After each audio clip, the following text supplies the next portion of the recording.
Një javë pas 21 janarit, shumë pyetje nuk kanë ende një përgjigje. Disa prej tyre do të përpiqemi të japim sot me të ftuarin tim premier të emisionit Tonight. 3 familje ende nuk kanë një përgjigje për humbjen e njeriu të tyre të dashur. Kanë folur pothuajse të gjithë, politikanët, ndërkombëtarët, të vetmit që nuk kanë folur ende janë ata që duhet flisnin të parët, ekspertët ligjor, prokuroria. Olta Blaceri ka qenë në familjen e një prej viktimave, ndoshta ai që është folur më pak në media për shkak se vrasja e tij nuk është xhiruar nga kamera televizive. Në familjen e Faik Myrtaj. Ai është babai i 2 fëmijëve. Ishte në atë protest i detyruar nga varfëria, i shpresuar për një jetesë më të mirë. Kishte provuar të gjitha, emigracionin, rikthimin, ishte historia ime, historia juaj, historia e çdo shqiptari që meriton një jetesë më të mirë.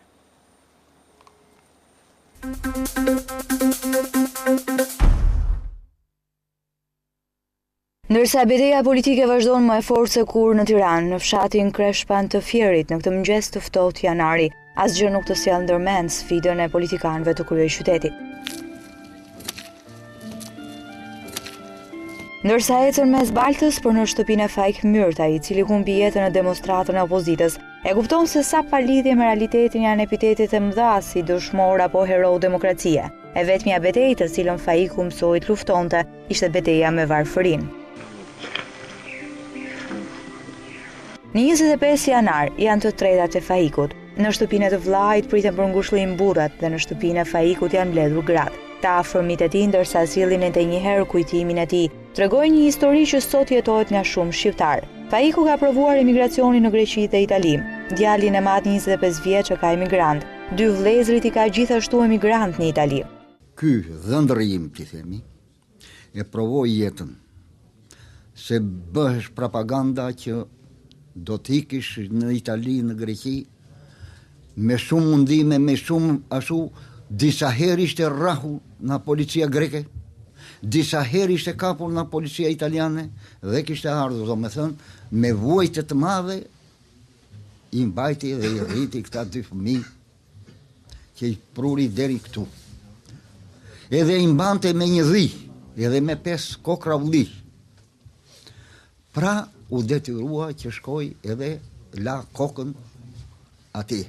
Problemi s'kishte po i papunë, se gjithandej papunësia tek ne ka përmasa shumë të mëdha, dhe papunësia krijon edhe që fill mbas papunësisë bën fuqia ekonomisë dobët.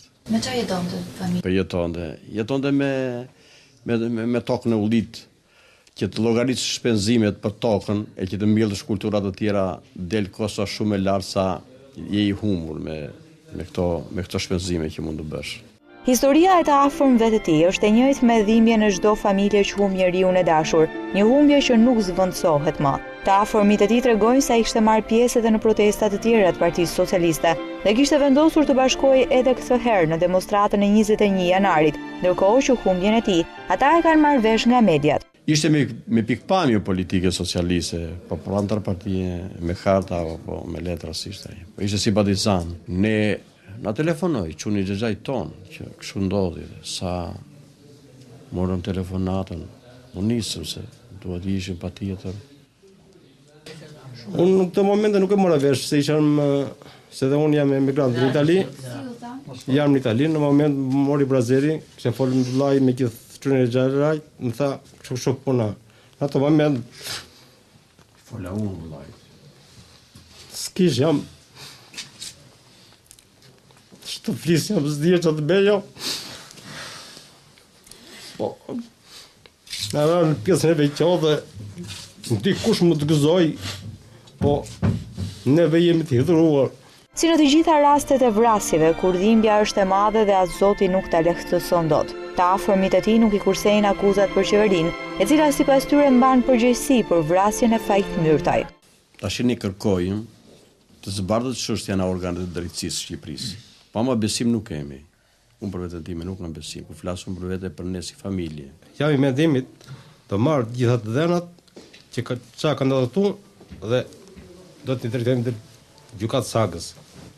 E jo me avokat në Shqipëria, po me avokat gjithmonë gjandej. Në orën 10:30, mes Baltës, burrat dhe gratë e fshatit, të afër me miq, nisen drejt varezave për të nderuar shpirtin e Faik Myrtajt në ditën e 3 të vdekjes së tij.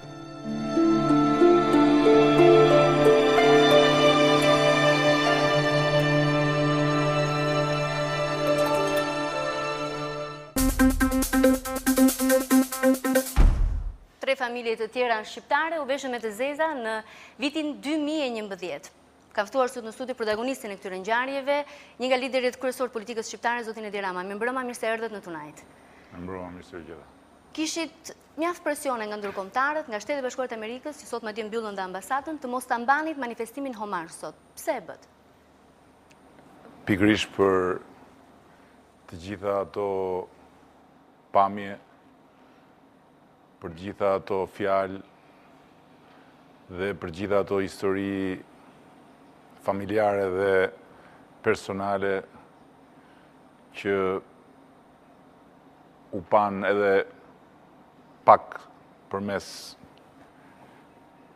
këtyre minutave që kaluam me këtë reportazh që jep një ide, po në fakt ajo që pam është shumë të tepër se aq, është jeta e përditshme, është dita dhe nata, jo vetëm e familjes Faikut, po e gjithë atyre familje shqiptare që nuk jetojnë në oborrin e regjimit të Kusaris dhe të Matrapazllokut. Do flasim për këtë, zoti Rama. Pse nuk e shtyt sot manifestimin homazh kur e kërkuan të gjithë partnerët dhe gati kishit presion?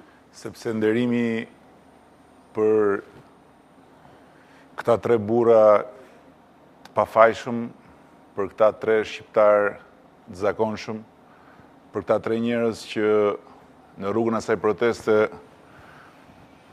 nuk erdhën për të marrë zyrën e Saliut, po erdhën për të bashkuar me tjerët për një Shqipëri më të mirë,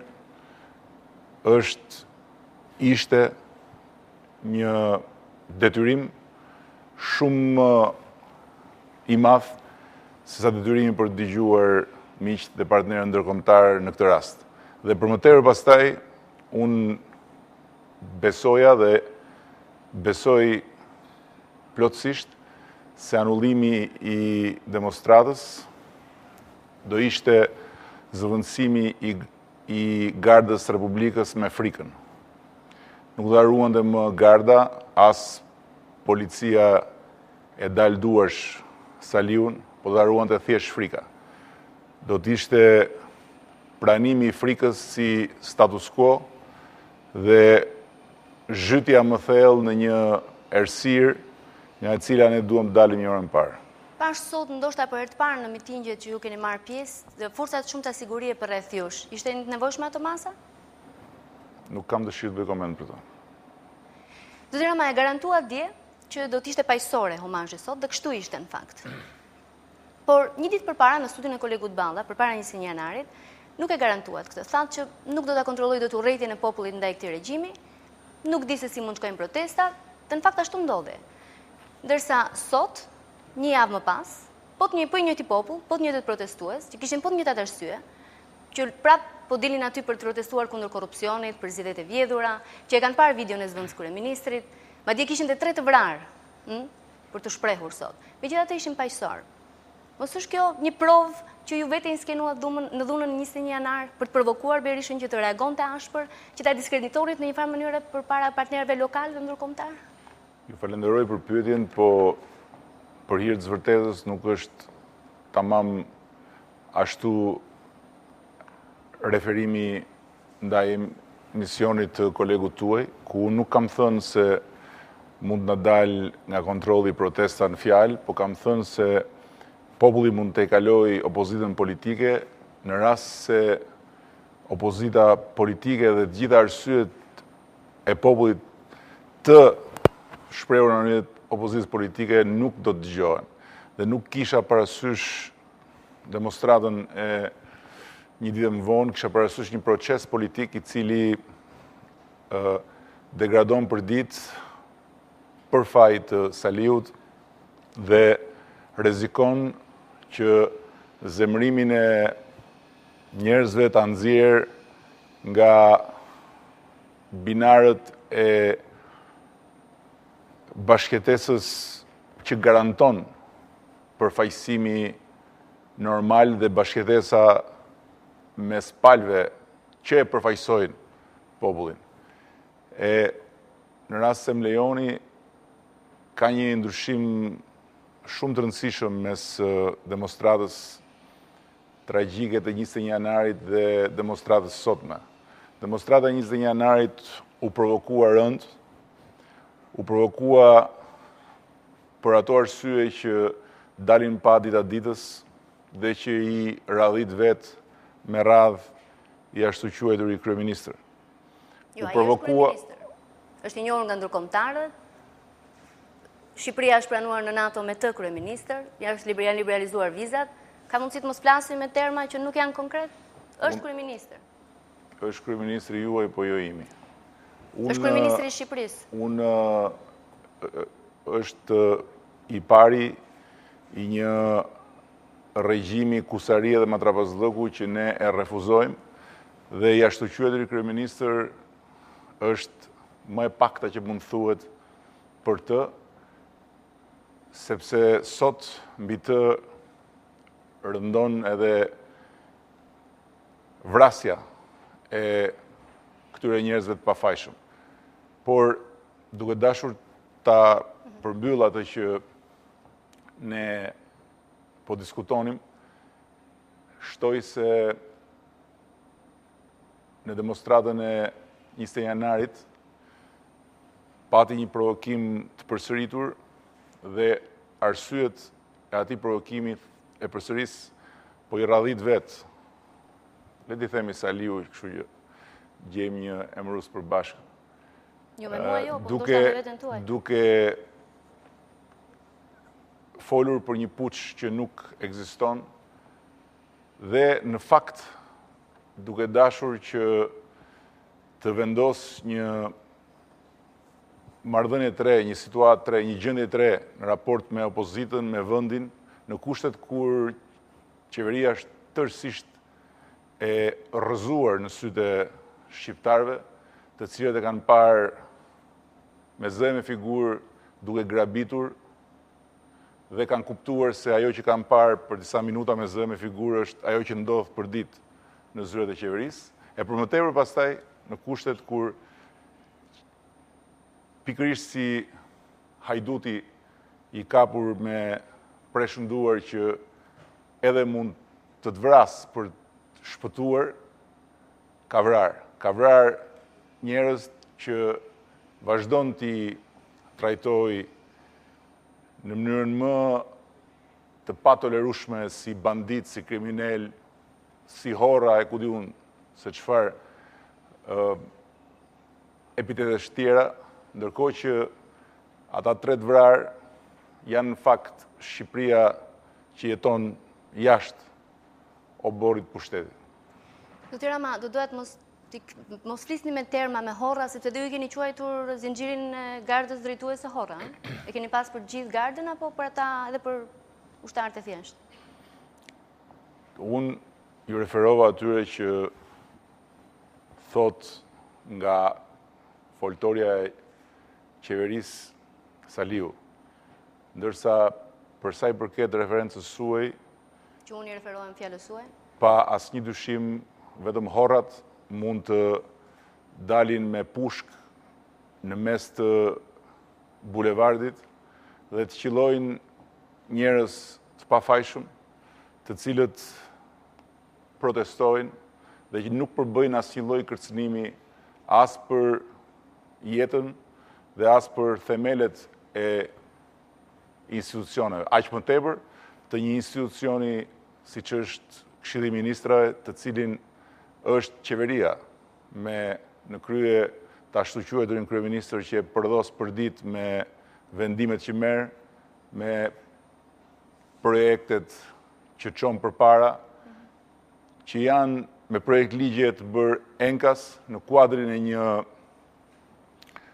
aksioni të përditshëm grabitje të pasurisë së këtij populli dhe nga ana tjetër matrapazllëqesh në kurisë të këtij populli. Mund bëjmë një marrëveshje fjali, do thoshte avokat Ngjela, që është dhe një nga aleatët tuaj më të afërt tani, që po ju mbron publikisht pas 21 janarit. Mund të jemi më drejt për drejt në përgjigje dhe në pyetjet? Të kthehemi tek 21 janari. Ku ishit ju? Pse nuk ishit në qendër të drejtonit turmën që kishit thirrur në protestë? mund të na e shpjegoni të gjithëve ku ndodheshit? Kryeministri tha që ka qenë në zyrën e tij. Ka thënë madje që dhe ju keni qenë te një nga kafet e dy kullat. Si është e vërteta? Ku keni qenë zoti Rama? Unë kam thënë të vërtetën, po ja përsëris me kënaqësi. Unë kam qenë ashtu si plot tjerë duke vazhduar të ecë në bulevard, sepse ajo që duhet ritheksuar është se demonstrata është provokuar përpara se të fillojë. Pra, nga kush? Tani doni t'ju them se ku kam qenë unë, pastaj t'ju them kush e provokoi, apo doni ta nisim nga kush e provokoi e të them ku kam qenë unë. Pra, demonstrata është provokuar pa filluar. Ne kemi qenë duke ecur thuajse të gjithë, përjashto ata disa qindra që kishin mbritur ndërkohë përpara kryeministrisë. Ishin protestues Parti Socialiste, ata disa qindra që ishin përpara. Po pra, disa qindra kishin ndaluar, të tjerët vazhdonin ecnin, dhe unë kam qenë me Pandeli Majkon, me Vangel Dulen, me të tjerë, dhe kemi qenë pas urës, pra kemi kapërcyer dhe urën e bulevardit, duke shkuar në drejtim të kreut të turmës demonstruesve, me iden për të vazhduar të ecim më tutje, sepse pam që kishte një masë shumë të madhe njerëzish që vazhdonte të vinte dhe ende nuk kishte mbritur fundin e bulevardit. Kishit komunikim me pjesën që ishte përpara afër kryeministrisë? Dhe me kë komunikonit? Jo, nuk kishim komunikim, ne ecnim për të shkuar e përsërisë sepse kemi ardhur nga drejtime ndryshme. Unë jam bashkuar me një pjesë që vinte nga rruga e Elbasanit bashkë me kryetarët e tjerë të partive të koalicionit dhe jemi kryqëzuar të gjithë aty ku është fundi i lulishtes monumentit Skënderbeut, duke shkuar drejt bulevardit. E pikërisht në momentin kur kemi qenë rreth 200 apo 250 metra nga demonstruesit e parë, kemi vënë re agitimin e demonstruesve, të cilët tundin çadrat dhe ato ristelat e sloganeve të protestës. Pra, në atë moment, kjo ka qenë pamja dhe nuk ka pasur absolutisht asgjë tjetër, as një lloj gjë tjetër përveç çadrave dhe ristelave të parullave të protestës. E pikërisht në atë moment janë shfaqur tamam rrufe në qelë të pastër, dy blindet e mëdhej që kanë filluar të hedhin ujë dhe kanë filluar dhe hedhjet e bombave me gaz lotësjellës, të cilat kanë praktikisht shturur pjesën nga ana ande e urës dhe kanë bërë që të gjithë njerëzit të vinë drejt urës, duke krijuar kështu një hapësirë në cilën pastaj ka filluar sulmi dhe kundërsulmi i natyrshëm në kushtet e një reagimi tërësisht idiotik. Po më shumë se idiotik, unë mendoj që ka qenë një reagim i paramenduar për të krijuar pikërisht atë që u krijuan pas. E keni fjalën për dhunën e përdorur ndaj kujt? Për provokimin e përdorur nga ata që e kanë përdorur, sepse ka disa gjëra shumë kontradiktore. Hedhja e bombave me gaz. Ndërkohë që të gjithë policët e arrestuar përpara kryeministrisë nuk ishin të pajisur me mjete për të mbrojtur nga gazi, ka shkaktuar të njëjtin efekt si tek demonstruesit si tek policët. Pra, ai operacion nuk ka të bëjë fare në tërësinë e tij me një operacion profesionistësh, ndërkohë që ne e dimë shumë mirë që policisë shtetit shqiptar nuk i mungojnë profesionistët, nuk i mungojnë njerëzit me eksperiencë për raste të tilla dhe nuk i mungojnë dhe të gjitha eksperiencat e mëparshme të protestave që janë zhvilluar krejt natyrshëm edhe pse me të njëjtat sasira të mëdha 100 mishe të njerëzve që kanë ardhur për të protestuar. Më lejoni të ndërpres pak. Atëherë jeni rikthyer pamjet, keni parë pamjet televizive që kanë transmetuar televizionet në ato momente të protestës, kur ju keni qenë tek ura, protestuesit popullesheshin me policin.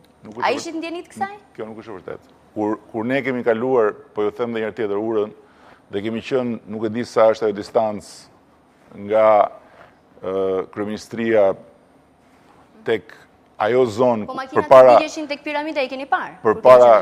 Kjo është më vonë, shumë më vonë. Përpara shkurjes në krah me lulishtin e vëllezër, pra në krah me lulishtin e vëllezër Frashëri, aty nuk ka pasur absolutisht asgjë tjetër përveç se një trysni të asaj pjeset demonstruesi që ishin stacionuar aty me policin dhe thash dhe herë tjetër agjitimit të qadrave dhe të ristelave. Dhe kjo është plotësisht e dukshme sepse në momentin kur hyn blindet me ujëhedhës dhe fillojnë hidhen bombat me gaz, aty nuk ka gurët dhe reaksionet e disproporcionuara pastaj të demonstruesve i përkasin pikërisht momentit të rikthimit tyre drejt hapësirës përpara kryeministrisë. Çfarë bët ju pastaj? Ne kemi qëndruar bashkë me Pandin, me Vangjel Durën Thash dhe me disa të tjerë në cepin që lidh urën me Parkurinia dhe kemi komunikuar në vazhdimsi me të gjithë deputetët që mund të ndikonin në qetësimin e situatës, gjë që në fakt është bërë intensivisht nga deputetët dhe nga një sër njerëzish të policisë bashkiake, të filluar nga drejtori i policisë bashkiake, i cili më ka kontaktuar për të më thënë se i është kërkuar një ndihmë dhe unë i kam thënë që patjetër duhet të japi ndihmën maksimale. E praktikisht kanë luajtur një rol shumë të madh në qetësimin e situatës. Ky është momenti që ju jeni kthyer në selinë e Partisë Socialiste dhe patët komunikimin me media apo keni qëndruar ende aty? Unë kam qëndruar aty për kohën më të gjatë. Dhe nuk do t'ishte më e udhët të kishit ecur përpara dhe të drejtonit ata njerëz atje? Jo, nuk do t'ishte më e udhës sepse ekzistonte rreziku që duke shkuar ne aty mund të rishnim pas vetes një numër shumë të madh njerëzish që ishin ndërkohë në gjithë zonën tjetër të bulevardit dhe kështu që në vend që të ndikonin për të tërhequr ata që ishin aty, do të fusnim në atë lloj zone të nxehtë të tjerë njerëz. Dhe praktikisht e vërteta e thjesht është që ai reagim ka qenë në bazë të një skenari që fillon dhe lexohet lehtësisht tani me kalimin e ditëve, sepse menjëherë pasi është bërë, si thuash, qetësimi i përgjithshëm i demonstratës, ka filluar një version që është kurorzuar nga dalja e Saliut dhe tjerëve, kombinuar me një sharlatan në spitalin ushtarak, të cilët kanë folur për vrasje të organizuara nga opozita. Nuk kemi ende aty, nuk kemi dalë. Keni qenë ju i parë që keni dalë një komunikim me median, ku keni bërë thirrje për qetësi dhe pastaj ka dalë kryeministri. Ajo që kanë bërë jo se duhet ta ndikim pak në ajo që kanë bërë ka qenë në funksion të qetësimit të gjërave, ndërkohë që po flas për versionin e dhënë. Do arrim dhe aty. Pra ju e mohoni që është ushtruar dhunë nga ana e protestuesve ndaj policisë? Jo, unë nuk po mohoj që demonstruesit kanë pasur një reagim që nuk hyn në kornizën e një proteste apo demonstrate paqësore, por pse në 21 janar nuk e kontrolluat dhe sot e kontrolluat? Tani, gjatë gjithë kësaj kohe unë pikërisht këtë po ju shpjegoj. Dhe po ju them që sepse në 21 janar demonstrata është provokuar rënd nga qeveria dhe nga duart që e çorientuan edhe operacionin e policisë për të çorientuar gjithë situatën. Ndërkohë që sot nuk kishte të tilla gjëra, shumë e thjeshtë. Ndjeheni përgjegjës për vdekjen e 3 protestuesve? Jo.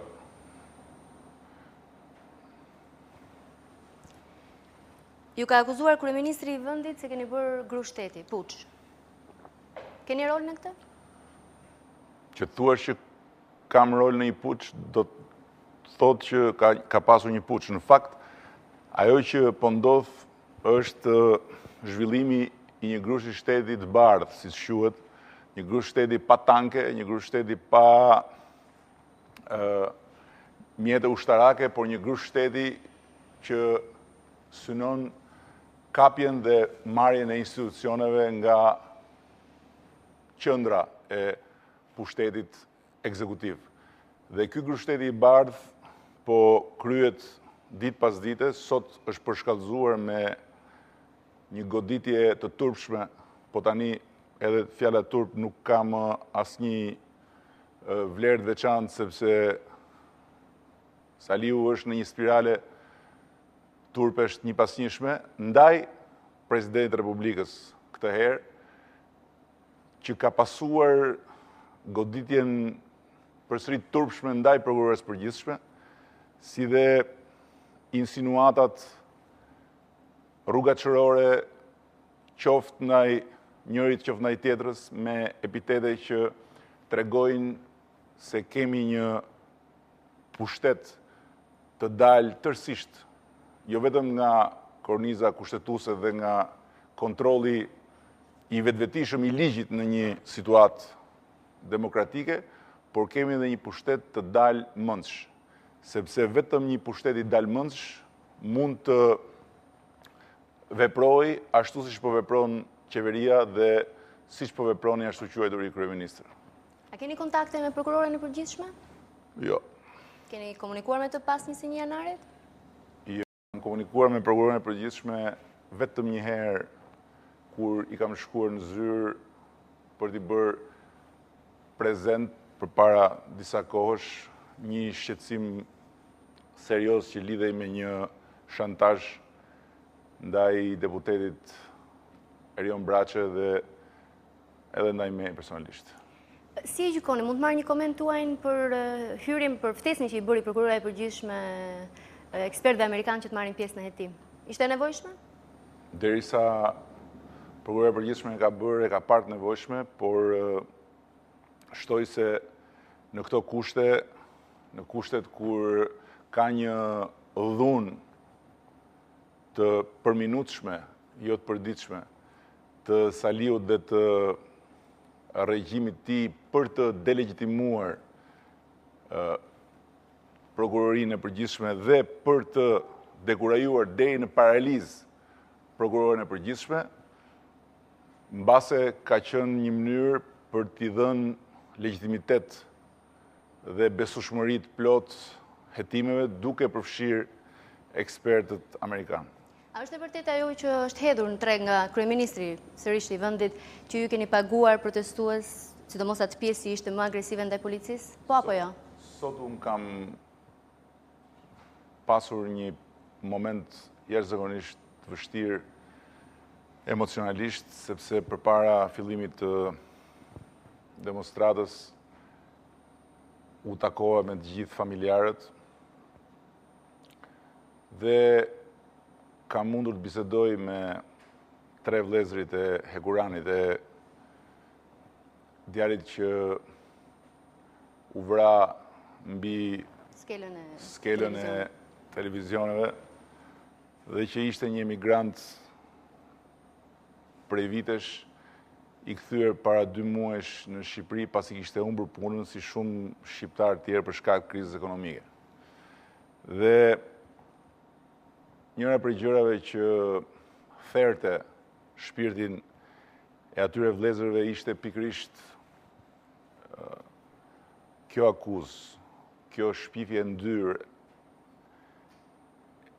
e parave të paguara dhe aty mësova se ata ishin të 4 vëllezërit të papunë. Dhe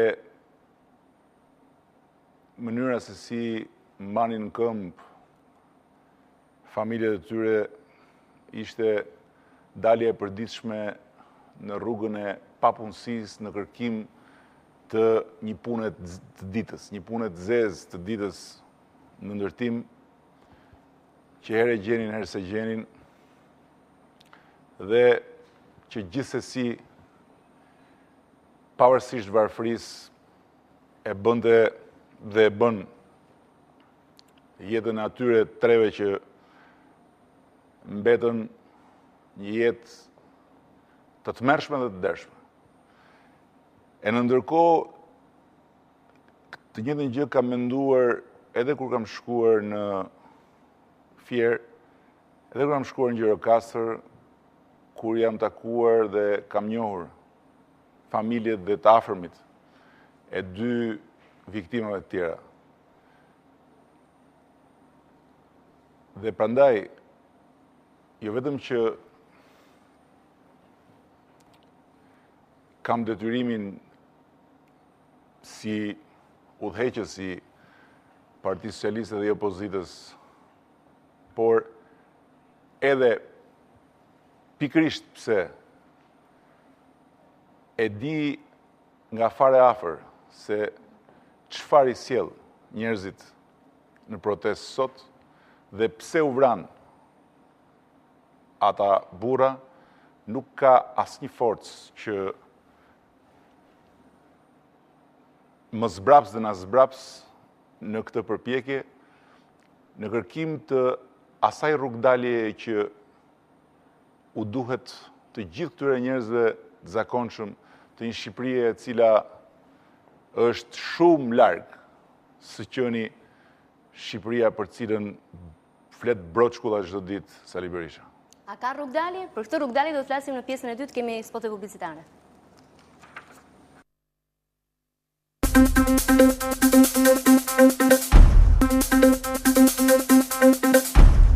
Jemi rikthyer sërish në pjesën e dytë të Tonight. Zoti Rama, po flisnim për rrugdalje, por parë se të flasim për zgjidhje, për ofertën që ju e keni hedhur tashmë në treg, e keni bërë publike, zgjedhjet parakoshme dhe qeveri teknike. Përpara se të flasim aty, doja vetëm të marr një koment. Keni marrë shumë akuza të ashpra, gati dhe intime nga kryeministri i vendit. Aq sa duket sikur e keni kthyer këtë në një konflikt personal. Mund të jetë edhe një mëri personale, ndoshta një hakmarrje personale që ndoshta dhe nuk reflekton klimën që kanë dy partitë më të mëdha në vend. Nuk ka gabim më të madh se sa pastaj flasim edhe për çështjen e formulës së zgjidhjes, sepse nuk është çështje qeverie teknike ose jo teknike. Po nuk ka, jo nuk e kam thënë asnjëherë. Nuk ka mund na e gjesh pak? Po gjep, nëse e gjen qeverinë teknike, atëherë unë do kërkoj ndjesë dhe me siguri e kam nga lodhja e ditës gjatë. Po nuk ka gabim më të madh se sa atë që ndodh ta lexosh si luftë për pushtet ose si një luftë personale. Është një lexim që e kam vënë re që nuk është një lexim që ndesh rrallë, ndesh shpesh në komentet, në qëndrimet, në pozicionimet atyre që marrin përsipër të analizojnë, që marrin përsipër të gjykojnë, që marrin përsipër të diskutojnë, dhe nuk flas vetëm për ata që e bëjnë këtë në për studia apo në për gazeta, por edhe për ata që flasin normalisht gjendjen e vendit në për tavolina. Është gabim shumë i madh sepse në rast se kjo do të ishte një luftë për pushtet, ose nëse do të ishte një betejë personale, nuk do kishim sot këto homazhe që patëm. Këto lloj homazhesh gjigande, me një pjesëmarrje kolosale të qytetarëve që për proporcionet që ka Shqipëria në pikpamjet popullsisë sot ishin të jashtëzakonshme, janë shprehje diçka e shumë më të thellë. Nuk mund ndodhin homazhe të tilla në një vend ku demokracia funksionon. Nuk mund të ketë një arsye aq të fortë sa për të nxjerrë njerëzit kaq shumë në numër në nderim të viktimave, në rast se viktimat nuk i lidh me njerëz të gjallë që dalin në homazh diçka e rëndësishme, diçka esenciale. E pra, ajo Shqipëri që ka dalë sot për homazh dhe gjithë ata që i kanë ndjekur homazhet nga televizori, por që për një arsye ose për një tjetër kanë munguar, por jo sepse nuk kanë dëshiruar të jenë aty, është në fakt një Shqipëri që kërkon një rrugdalje. Kërkon një rrugdalje A është një armiqësi personale kjo që keni ju me Berishën? Kjo është përgjigje që po jap pra. Nuk dalin njerëzit në homazhe si këto, nëse nuk kanë një arsye shumë të fortë. Njerëzit në këto homazhe dalin kur duan të flasin një zëri për diçka që u kërcënon zërin individualisht. Dalin kundër terrorizmit, dalin kundër mafjas, dalin dhe kundër një regjimi kusarësh, si që është rasti i Shqipërisë. Një regjimi kusarësh që kërkon të mbys gjithçka për të mundur të sundojë në kushtet e diskreditimit plot.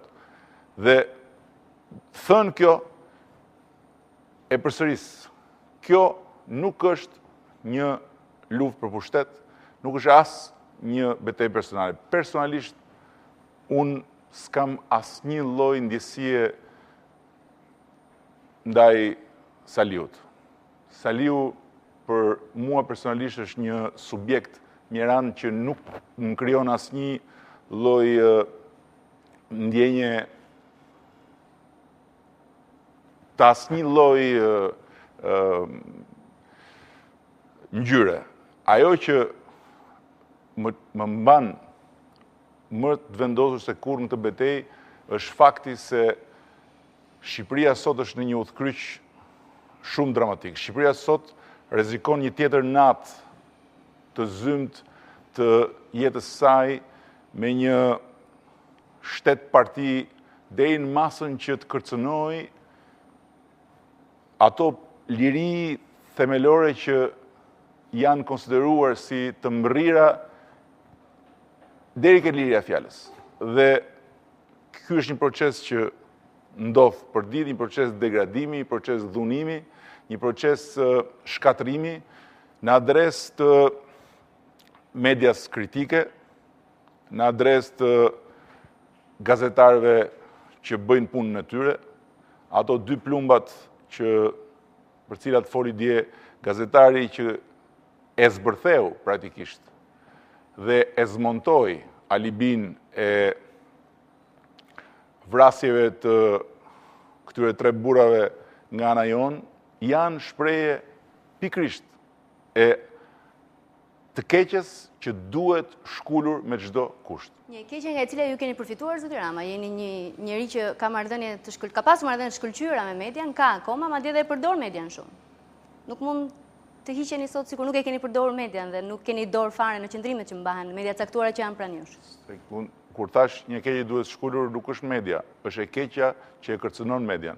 Është e keqja që bën që ata që financojnë median kritike të jenë të ekspozuar ndaj sulmesh banditeske të xahilëve, të taksave e të tatimeve, me kontrolle e me rikontrolle tërësisht palishme. Është e keqja që ka asfiksuar tërësisht konkurencën në ekonomi, duke e kthyer ekonominë shqiptare në një territor ku ka vend vetëm për klientët dhe shërbëtorët e pushtetit. Apo duke e kthyer godinën e Ministrisë së Ekonomisë Shqiptare në një kështjellë të kusarisë dhe të matrapazllëkut që orkestrohet nga një parti që mban në këmbë qeverinë, që vjedh vetëm e vetëm për të vjedhur. Pra, jemi në kushtet kur e keqja ka shkuar shumë thellë dhe për këtë arsye ajo që ndodhi sot ka një rëndësi të jashtëzakonshme, jo vetëm simbolike, por edhe morale për të gjithë popullin shqiptar, sepse ajo që na kërcënonte të gjithëve ishte vendosja dhe pranimi i një sistemi të frikës, i një statu quo të frikës. Ndërkohë që sot u pa qartë se Shqipëria e njerëzve të zakonshëm refuzon ta pranojë frikën si status quo dhe është e vendosur të shkojë përpara drejt rrugdaljes. Dhe kur flas për rrugdalje nuk kam parasysh rezultatin e betejës politike. Kam parasysh hapjen e një kapitulli të ri për vendin dhe krijimin e një mundësie të re për njerëzit. E një mundësie të re bashkëjetese, sepse është shumë e rëndësishme të theksohet. Si do të arrijmë këtë bashkëjetesë? Kryeministri ashtu quajtur ka ndërmarrë një sulm barbar dhe vrastar, duke identifikuar opozitën si të keqen e madhe të këtij vendi dhe duke folur për një puç ku praktikisht marrin pjesë ato forca që janë jashtë kontrollit të kryeministit, por që janë garancitë e fundit të shoqërisë shqiptare, ku shteti si një mekanizëm që i garanton qytetarët në raport me abuzimin e pushtetit ka rënë. Pra, Presidenti i Republikës, prokurorin e përgjithshme, shërbim informativ dhe vetë opozitën. Ky sulm duhet zbrapsur me çdo kusht dhe kjo qeveri duhet larguar një orë më parë, sepse është futur në fazën e fundit të një degradimi që rrezikon ta transformojë Shqipërinë nga një demokraci jo funksionale në një gjendje fashiste, në një raport mes qytetarit dhe shtetit që është përfundimisht një raport i fashistizuar në funksion të mbajtjes pushtetit. Ky është qëndrimi juaj. Ndërkombëtarët nuk thonë kështu për qeverisjen aktuale dhe për qeverinë aktuale. Kanë probleme me nivelin e korrupsionit në Shqipëri, por e njohin kryeministrin Berisha si institucional, si të ligjshëm. Dhe e njohin Shqipërinë si një vend demokratik. Megjithatë, përpos komentit tuaj që do të rikthem pak protestës sërish, në opinionin tim po, është e vërtet, edhe unë njoh njerëz që janë të dëshpëruar me këtë qeverisje. Kanë problemet e tyre edhe me kryeministrin aktual, por nuk besojnë te ju, zoti Rama. Çfarë platforme keni ju për këta njerëz që nuk ju besojnë, për këta njerëz që kanë dëgjuar që edhe ju si kryeministri i Tiranës, prej 3 mandatësh, keni pasur akuza për korrupsion, e din shumë mirë se sa vështirë është për disa gjëra të marrin leje, të hyjnë në Bashkinë e Tiranës, ju nuk i keni qëndruar imun akuzave për cilat akuzoni Berishën. Ka një ndyshim shumë të madh se akuzat për korrupsion dhe për kapje të shtetit që rëndojnë mbi Saliun dhe mbi qeverinë e tij janë akuzat të cilat janë provuar dhe vazhdojnë të provohen. Ndërkohë që të lutem tani. Unë po flas për ato që janë provuar dhe vazhdojnë të provohen. Ato që thot Saliu janë thënë dhe thuhen, por deri më sot asgjë nuk është provuar. Unë them për ato që thonë qytetarët që nuk besojnë tek ju dhe nuk duan Berishën kryeministër. E pat fatin e akuzës 20%-shit, 3-4 muaj rresht një këngë shpifur e përditshme e gjitha dikori njerëzish që e kanë gojën të lidhur me gurmazin e Saliut dhe në fund fare doli se ishte e gjitha një blof, një hiç që nuk ekzistonte.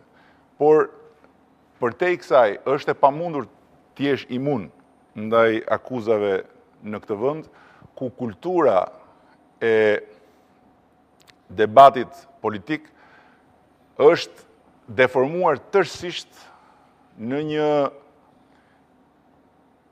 hapësirë të përbaltjes totale. Kemi një kulturë debatit politik në Shqipëri, se ekziston. Po këtë po them pra, që nuk ekziston sepse është transformuar në një hapësirë të përbaltjes totale. Dhe ju keni rolin tuaj në këtë. Edhe herë, është Saliu ai që ka dy palë për një debat, zoti Rama, nuk mund të jetë vetëm Saliu. Të përbal çdo gjë, të nxjë gjithçka, të bëj pis të gjithë, sepse nuk mund thot më që unë i kam duart e pastra, por i kam mbetur vetëm thot që të gjithë jemi pis, po unë jam pisi më i volitshëm për ju. Ndërkohë që për sa më takon, them se asnjëherë nuk kam bërë akuza personale, asnjëherë nuk kam bërë akuza për jetën private apo për familjen e kundërshtarit politik, asnjëherë nuk kam bërë akuza të cilat nuk kanë qenë bazuara në fakte dhe në prova, të paktën sipas gjykimit ton, në atë strukturë të posaçme që ne kemi për të analizuar të gjitha aktet dhe veprimet e qeverisë. Dhe është fakt që videoskandali i zëvendësit Saliut tregoi në pak minuta, me zë me figurë, e për këtë arsye dhe me një impakt shumë fuqishëm, diçka që ne në procesin tonë të transparencës së keqeverisjes e kemi bërë për muaj të tërë me radhë duke ekspozuar dokumenta, duke ekspozuar prova, duke vënë përpara përgjegjësisë në raport me publikun, se ne nuk vëmë përpara përgjegjësisë penale, një sër ministrash dhe përfaqësuesish politik të shumicës që është pakicë në popull. Për sa i përket çështjes së besimit ndaj meje, faleminderit sepse më jepni mundësinë të shpjegoj diçka shumë të thjeshtë. Edhe këtu mendoj që bëhet një gabim që e dëmton procesin demokratik dhe e dëmton përmirësimin e procesit politik. Nuk ka shumë rëndësi se çfarë është ajo që vjen në kushtet kur ajo që ke është e pa durueshme, është e pa ngrënshme, është e pa tretshme. Pra, për këtë arsye, demokracia i jep njerëzve një avantazh që s'ia jep asnjë sistem tjetër. Avantazhin që të mund të heqin atë që shkon. Dhe në rast se ajo që vjen përsëri nuk shkon, edhe atë e heqin dhe kështu me radhë derisa dhe për aq sa janë të kënaqur me atë që kanë. Në momentin kur ajo që kanë është e pamundur të jetë më qeveria e tyre, njerëzit e largojnë. Dhe ajo që vjen provohet, në rast se prova del pa sukses, përsëri largohet. Sigurisht, prova është në 2013-ën. Pse nuk prisni? Tani më duket se nuk kanë lidhje këto. Jo, kanë lidhje. Kapërcime nga pyetjet me karakter konceptual në këto pyetje konkrete, por nëse doni edhe përgjigjen e 2013-s, po ja u jap. Sepse nuk ka asnjë mundësi që shqiptarët vazhdojnë të mbajnë kurrizë të regjim kusarësh dhe matrapazësh, këtë regjim mashtruesish që edhe kur kapen nga populli me zë me figurë, duke grabitur pasurinë e përbashkët, kanë pacipsinë që të thonë se ajo që pat nuk është ajo që pat, ajo që dëgjuat nuk është ajo që dëgjuat.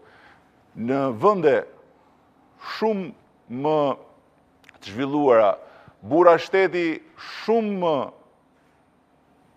të mëdhej dhe për gënjeshtra shumë më të rafinuara, janë detyruar jo të largohen nga detyra, po të largohen fare nga politika.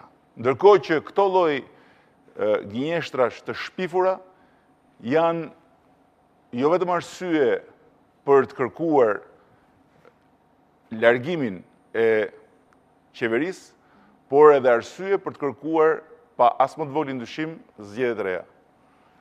Qoftë të vetme, ndërkohë që tani këtu kemi hyrë në një fazë të re ku janë brenda edhe vrasjet e njerëzve, thjesht dhe vetëm për të mbrojtur pushtetin e korrupsionit. Do ta shtjellojmë pak këtë pjesë, por përpara se të flasim për të. Meqense jemi në këtë pikë, nuk mund të thoni zoti Rama që në vend të bënë thirrje popullit të rrëzojnë Berishën, të bëni thirrje unë jam alternativa më e mirë, ky është programi im, hajde votojmë për një qeverisje më të mirë që unë ua garantoj. Kam parasysh këtu dua t'ju jap një argument. Në 1997 shqiptarët protestuan kundër Berishës dhe rrëzuan Berishën. Ishte qeverisja e keqe e socialistëve, korrupsioni i lartë, që e solli sërish Berishën në pushtet. Ju kur e morët Partinë Socialiste, e morët përsipër si politikan i ri të ripërtërinit. Sot që flasim, njerëzit tuaj më të afër Partinë Socialiste janë pa ata që ka qenë në pushtet 97-ën deri në 2005-ën. Çfarë ka ndryshuar? Se tani në një parashtres u vunë me radhë me sa unë mund ta mbaj mend 5 çështje. Po le të fillojmë nga e para, përmend 97-ën. Dëshiroj t'ju them gjithë shqiptarëve që nuk ka 97 tjetër. Fantazma e 97 është një fantazm që e sjellin dhe risjellin përmes fjalëve, përmes insinuatave, përmes kërcënimeve, këta që duan ta mbajnë pushtetin tani më jo sepse kanë një gjë tjetër në dorë, po vetëm nëpërmjet frikës. Nuk ka 97 tjetër në Shqipëri dhe nuk ka arsye të ketë, jo 97, po asnjë formë sado të reduktuar të 97-s për të larguar këtë qeveri kusarësh. E dyta, Partia Socialiste bëri një sër gjëra shumë të rëndësishme mbas 97-s. Dhe pavarësisht se unë kam qenë dhe mbetem shumë kritik për gjithë periudhën 20 vjeçare të qeverisës këtij vendi, sepse besoj që ka qenë një proces qeverisës i impostuar me pak vizion, me pak kurajo dhe me pak vullnet për të bërë reforma që normalisht duhet ta kishin çuar vendin sot në një stad tjetër. Fakti është që nuk ka asgjë të krahasueshme mes asaj që ka bërë Partia Socialiste në atë periudhë dhe pastaj arsyeve pse Saliu erdhi në 2005 në qeveri. Dhe edhe kjo është një shembull për atë që thamë përpara.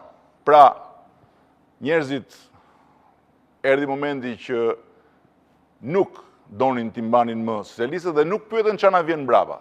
Se po të kishin ndënjur me teorinë çfarë na vjen mbrapa, jam i sigurt se me një thellim pak më të gjerë, nuk do ta kishin dhënë një shans të dytë Saliut.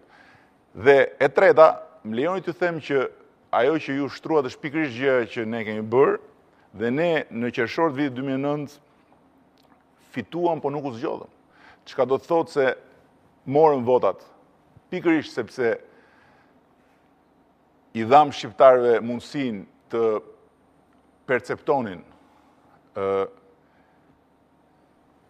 një shans të ri, një qasje të re, një rrugë të re, të ndjenin se ishte e mundur një politikë e re, dhe ajo që ndodhi ishte ajo që po na çon hap pas hapi drejt greminës të gjithëve bashkë si shoqëri, për shkak se u vodhën votat që të vidhet Shqipëria. U vodhën votat në mënyrë që të vazhdojë të vidhet Shqipëria dhe u ndërtua një koalicion që u quajti Integrimit si një pakt kusarësh për të plaçkitur Shqipërinë. Këtu është momenti për të kuptuar se duhet ta këpusim këtë zullum. Këtë zullum që ka një spirale e cila na çon thellë më thellë në batak, në qoftë se nuk e këpusim një orën parë. Pushteti financon dhe korrupton pastaj zgjedhjet me parat e përfituara në mënyrë të palishme dhe nga ana tjetër riciklohet për të vazhduar të fitoj parat palishme dhe të fuzë gjithë shoqërinë në një rreth vicioz ku gjithçka që nuk korruptohet dhunohet, ku presioni i paras dhe nga ana tjetër dhuna e pushtetit e fusin shoqërinë në një trysni që sot ka arritur aty ku nuk mund të tolerohet më. Dua të flasim fakt në pjesën e tretë më pas për marrëdhënien e partive politike në Shqipëri, politikanëve më të fuqishëm dhe oligarkëve. Po do e lëm për pjesën e tretë. Edhe fundit, lidhur me atë që thatë që pranë meje sot janë një pjesë e mirë figurave që kanë qenë drejtues në 97-2005. Unë do të nduhet t'ju kundërshtoj, sepse sot në Partinë Socialiste ka një harmonizim gjeneratash, ka një harmonizim eksperiencash, ka një harmonizim gjinish, dhe sot Partia Socialiste është jo vetëm se nuk diskutohet se partit tjera në Shqipëri që të mund të krahasohen me të nuk ka, sepse ose janë parti fare të vogla, ose e vetëm janë parti e madhe e krahasueshme me Partinë Socialiste, është një kazerm këngëtarësh që e kanë fytin të lidhur me Saliun dhe këndojnë këngën e Saliut sa herë që ai u kërkon, duke dalë dhe duke shpifur, duke sharë, duke akuzuar, duke broçkullitur, si ai sot që doli mbas, duke dia e pat, që doli mbas homazheve, që tha fuqishtë u kthyen në vendin e krimit, po nuk u vajte njëri nga mbrapa. sipas tij domethënë, aty ishim ja 5 veta dhe s'kishte njëri. Zoti Rama, kjo është kultura e debatit. Unë ju pyes për grupin tuaj parlamentar, ju pyes për person, ju flisni për Berishën. Ja, u dhash përgjigjen dhe ju bëra krahasimin. Jo, nuk dua krahasim, doja përgjigjen. Jeni i kënaqur me grupin parlamentar që ka dalë në 2005, që keni bërë vetë listën. Nëse nuk doni përgjigjet që unë jap, më jepni përgjigjet që doni dhe unë u lexoj. Jo, sigurisht jo. Përgjigjet i do publiku dhe meqense jemi tek publiku, Olta Blaceri ka mbledhur disa pyetje në Tiranë nga qytetarë, pyetje që i kanë për ju. Të ndjekim të parin.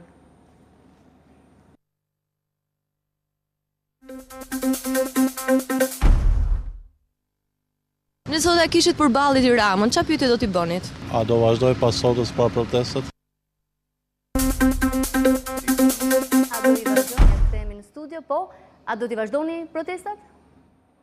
Kjo është gjëja më e sigurt, edhe pse mund të jetë pak, sepse për njerëzit do të donin të bënim shumë më shumë se kaq, por rruga e protestave është rruga e çlirimit të kësaj shoqërie nga gjithë kjo e keqe e madhe që ka mbërthyer përmes regjimit të Kusaris dhe të Matravazllokut. Kur do të jetë protesta radhës? Ka një plan? Është një çështje që do ta vendosim shumë shpejt në ditët që vijnë. Të ndjekim pyetjen e dytë?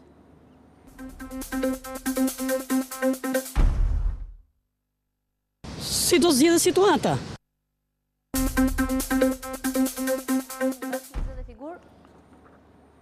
Mund ta dëgjojmë pyetjen e dytë për zotin Rama.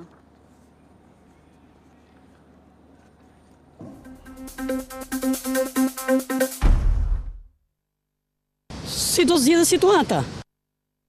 Drejt për drejt qytetarët. Do vazhdosh protestat? Si do zgjidhet situata? Çfarë do ndodh? Duke vazhduar betejën deri në fund, deri në hapjen e një rruge të re përmes krijimit një mundësie të re, që do të thotë përmes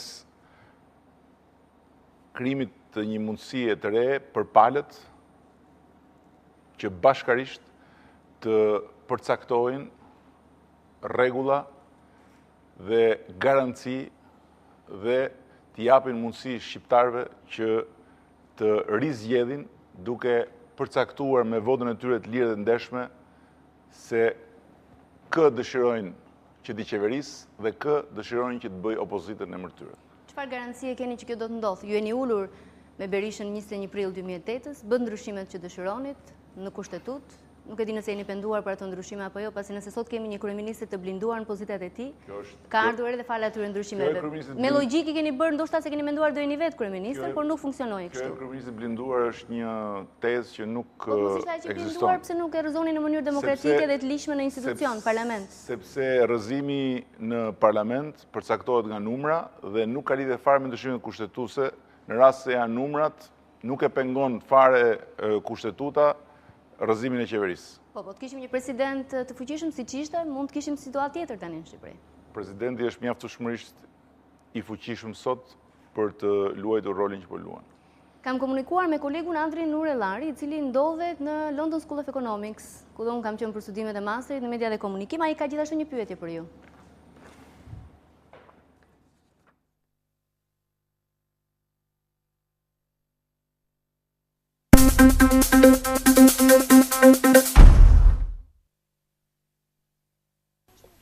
Mirëmbrëma nga Londra.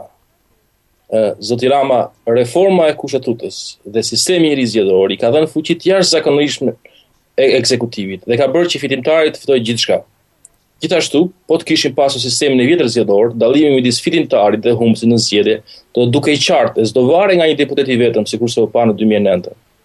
Ju keni qenë ndër arkitektët e mbështetësit kryesor të sistemit të rizgjedhor, i cili sikurse e dim për hir të së vërtetës është votuar në mënyrë të turpshme jashtë sallës së parlamentit në një seancë të jashtëzakonshme dhe me një bashkëpunim jashtëzakonisht të ngushtë mes jush dhe atij që sot ju e portretizoni me gjithfarë epitetesh.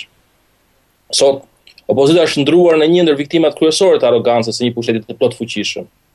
Prandaj pyetja është, a zotoheni ju për një reformë të re zgjedhore, më të ndeshme dhe më të dobishme për Shqipërinë, me një procedurë të hapur që të reflektojë interesat e gjithë shoqërisë e jo vetëm të atyre liderëve që janë krye të dy partive kryesore.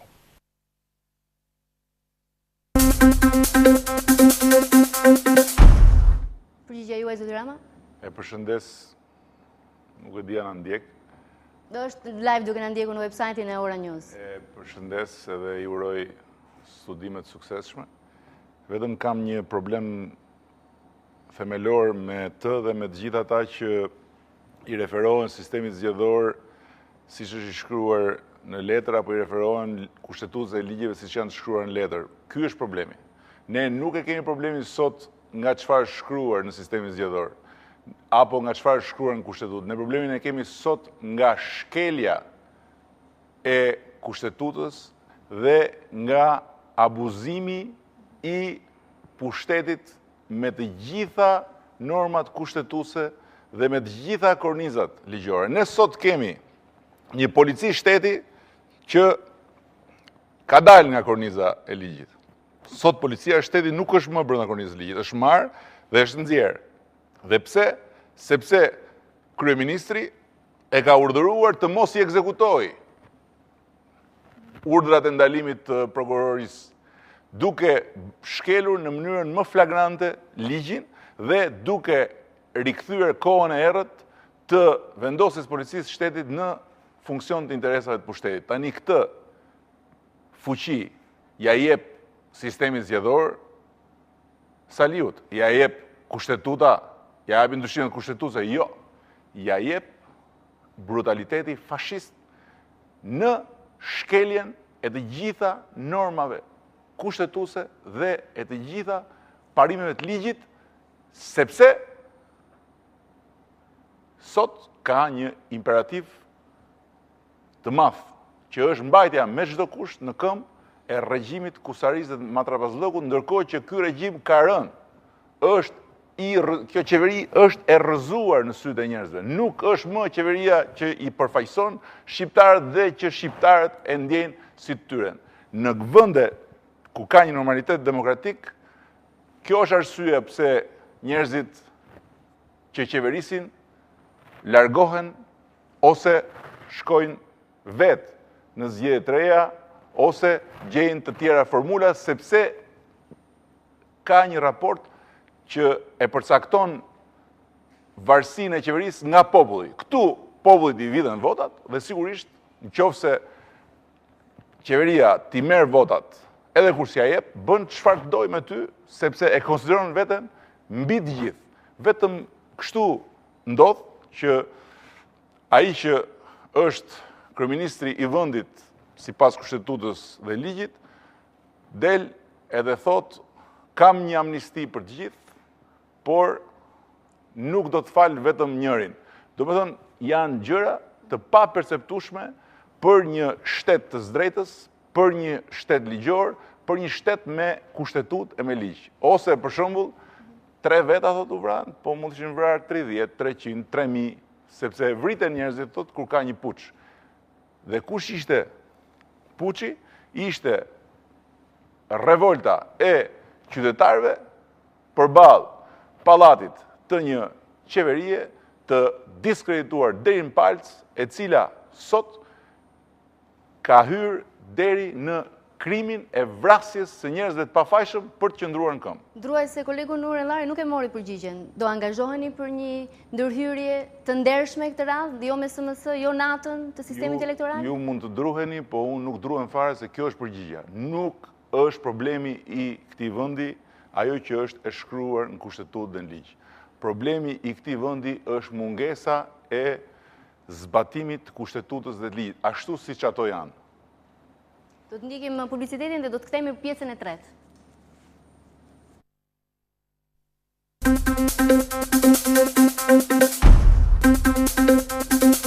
Në studio jam në këtë intervistë drejt për drejt me kryetarin e Partisë Socialiste, zotin Edi Rama. Zoti Rama, kam një tjetër pyetje nga publiku në këtë rast sërish për ju, por përpara se të dalë aty, thatë që nuk i besohet zotit Berisha. Pra ajo që ndodhi nuk ishte e keqe në çfarë u shkrua, por ishte tek zbatimi. Nuk thash nuk i besohet, thash që është bërë për tu lidhur se ka dalë mendsh. Këtë thash, nuk thash nuk i besohet. Kjo është e marrën, në fakt. Nuk i besohet është fjalë, po sepse nuk. Jo, po nuk mendojnë kështu ata që e kanë votuar zotin Berisha. Jo, nuk e di unë se çfarë mendojnë sot ata që e kanë votuar zotin Berisha, sepse ajo çka unë them për zotrin nuk ka të bëjë fare me 1001 arsyet që kanë shqiptarët demokrat, ata që besojnë në atë që besojnë lidhur me të djathtën, lidhur me shumë çka, që nuk ka të bëjë më me atë që përfaqëson sot qeveria, me atë që përfaqëson sot vetë kryeministri i jashtëquajtur. Sepse praktikisht është e pamundur për një shqiptar të arsyeshëm, është e pamundur për një shqiptar normal, është e pamundur për një njerëz të zakonshëm të vendi që ka votuar Partinë Demokratike dhe që s'ka asnjë dyshim se unë e respektoj për votën që jep, që të shikoj se pas një skandalit atyre për masave që turpëroi Shqipërinë duke u bërë lajm në të gjitha stacionet televizive të botës, ku zëvendës kryeministri, zëvendësi i Saliut, grabiste me blok në dorë, qindra mijëra euro të ofruara dhe kesh dhe pastaj dhe në aksione për një koncesion, një ndër qindra koncesionet, dhe pastaj të shikojnë Saliu që thot është montazh, është truk, është çakalli me I keni thënë këto, zotë opozitën e Rama. kështu me I keni thënë radhë. dhe do ishte mirë të fliste dhe prokuroria që pastaj të jep të dhëmë. Për çfarë do të ishte mirë të fliste prokuroria? Për videon, për hetimet, për hidrocentralet, për tenderat, në për rastin po korrupsionin që flasim- flitet në bashki, për Në gjitha këto është rastin mirë që të flasi prokuroria. Në rastin që po flasim, s'ka të bëj fare kjo me prokurorinë, kjo ka të bëj me zërin e me figurën, sepse ju thash, për raste shumë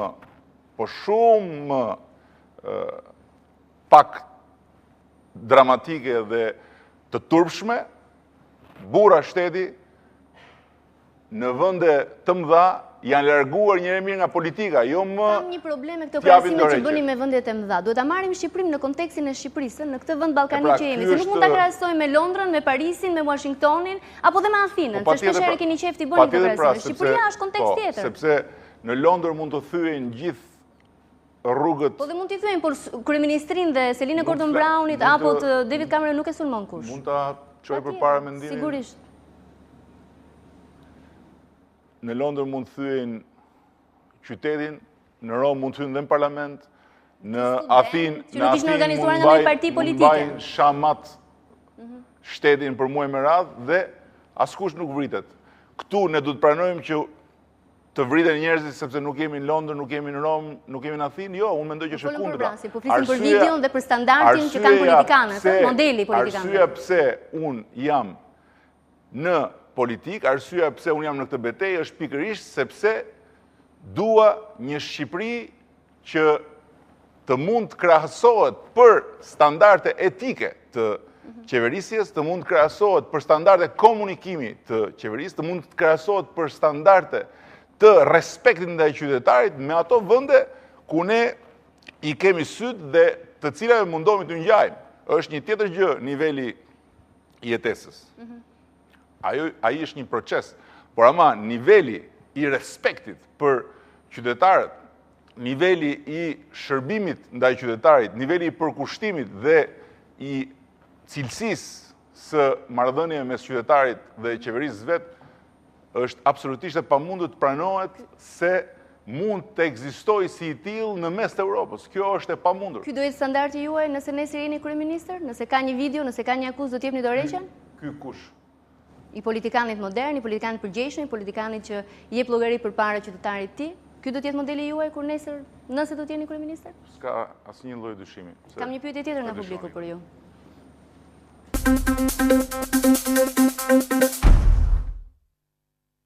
Pse nuk bën një diskutim tamam me zotin Sali Berisha që mos të ketë dhunë në Tiranë, po ta zgjidhin këtë çështje si dy njerëz intelektual siç janë.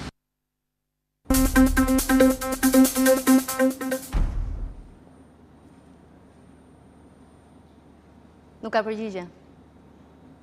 Të shohim një të katërt?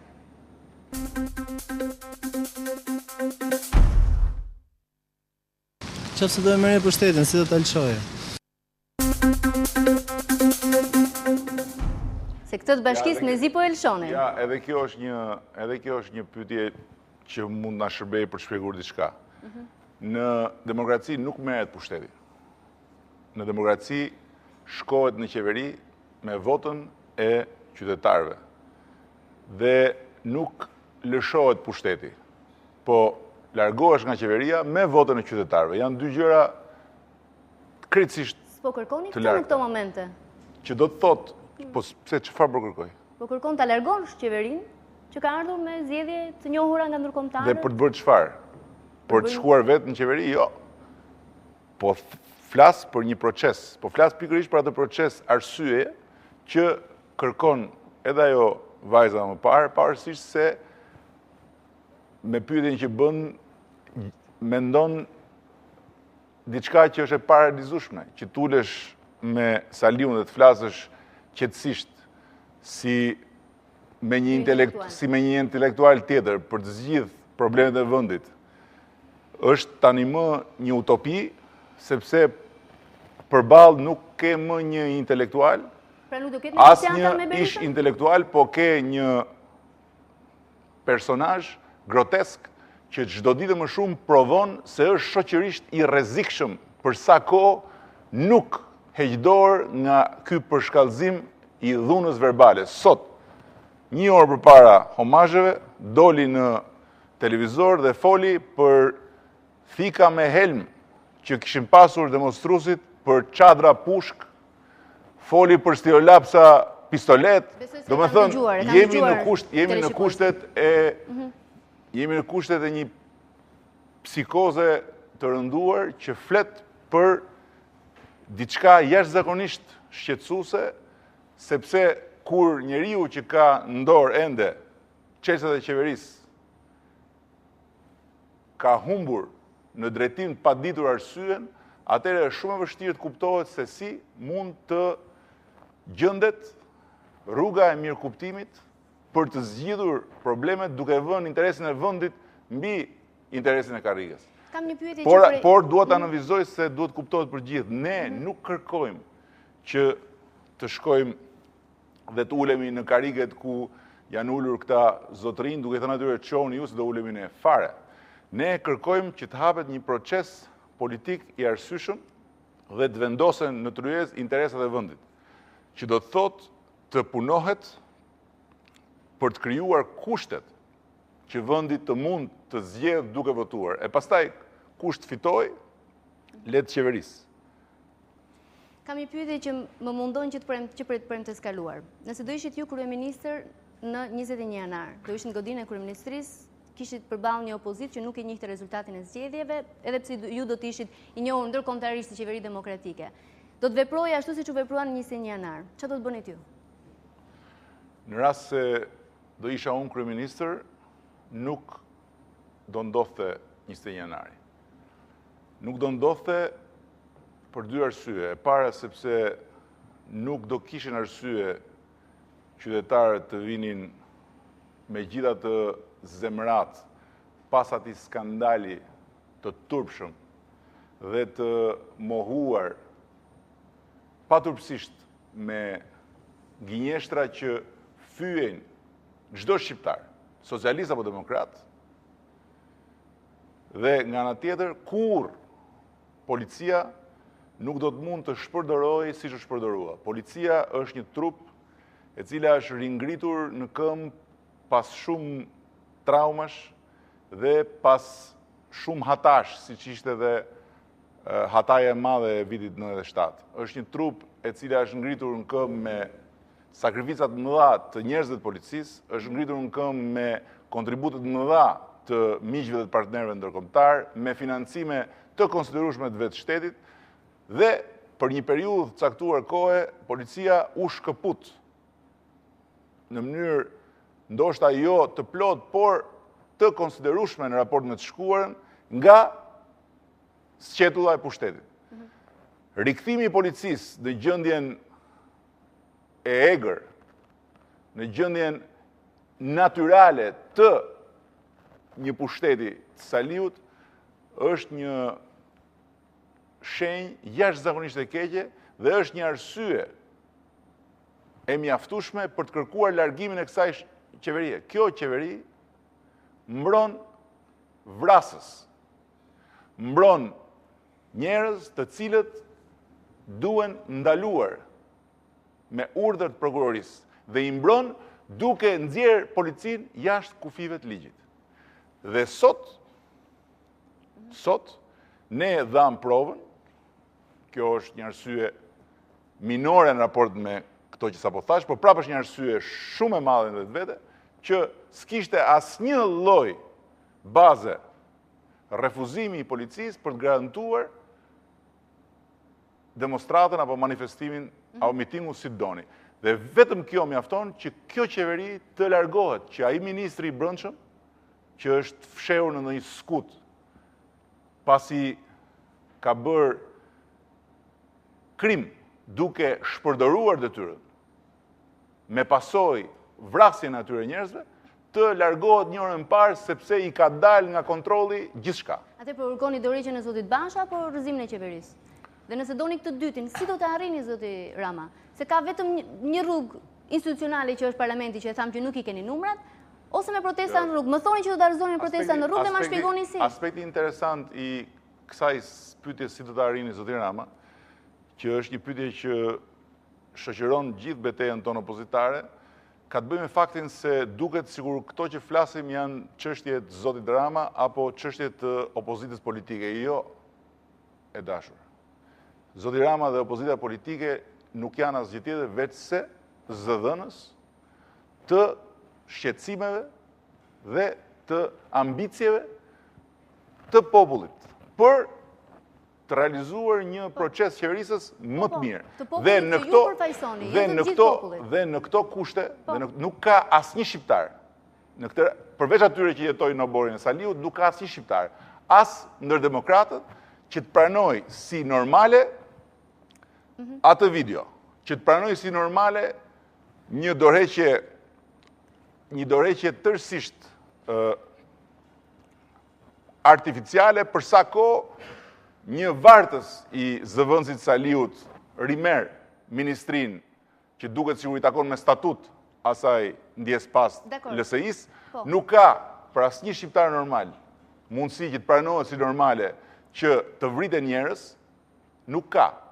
Por ka shqiptar, dhe nuk ka asnjë qytetar që të ndjehet sot i qetë, një qytetar i zakonshëm, një njeri normal, një shqiptar i arsyeshëm, socialist, demokrat pa parti, kur mendon se policia nuk i përgjigjet më ligjit, dhe këtu nuk kam të bëj fare unë me policët, me shefat e policisë, me të gjitha ata që shërbejnë në trupin e policisë, po këtu kam të bëj me ata drejtues policie, të cilët do përgjigjen dhe ata nesër përpara ligjit si shpërdorues të detyrës, sepse e mbajnë policinë jashtë binarëve të ligjit. Po, por ka shqiptar që janë pezulluar kontratat me partnerët e tyre ndërkombëtar, që ka shqiptar që janë të trembur se do të hikin investimet që janë aktualisht apo që pritet të vinë në Shqipëri, ka shqiptar që me panik të javën kanë pyetur a mund na i heqin prapë të liberalizimin e vizave, a mund na ndodh në një gjë nga NATO, ka shqiptar që nuk janë ka shqetësuar sa ju për vjedhjen e votës, ka shqiptar që duan normalitet. Jemi në 2011 dhe nuk kanë këtë shqetësim tuaj dhe vrapin tuaj për të rrëzuar këtë qeveri. E kuptoj, po